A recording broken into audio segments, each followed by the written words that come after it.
السلام عليكم ورحمة الله تعالى وبركاته. الإخوان الأصدقاء والصديقات، مرحبا بكم معنا اليوم.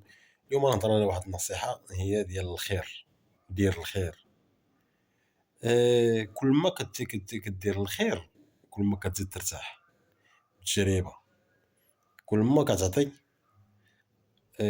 كتزاد ديك السعادة، كتزاد داك الفرح، كترتاح. كل ما عطيتي صدقتي كل ما كترتاح. الصدقة مزيانة. تعاون شي واحد فقير عطيه، شي واحد ما عندوش عطيه، شي واحد ما واكلش وكلو، شي واحد انت جالس في واحد الريستورون كتاكل وكتلقى شي واحد كيشوف فيك من برا وجالس كيتسناك، عطيه، جيب وحداك ووكلو معاك.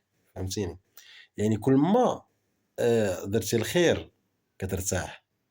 نصيحة وجربوها، انا بغيتكم تجربوا هذه القضية هذه. عطيو اي واحد تلاقيتوه محتاج، عطيه.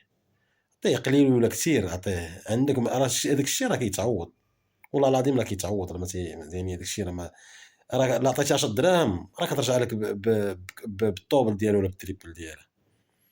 يعني هاد التجربه هادي جربوها، عطيو، تصدقوا، تعاونوا، وشوف ربي كيسر لك الامور وكتولي سعيد في حياتك.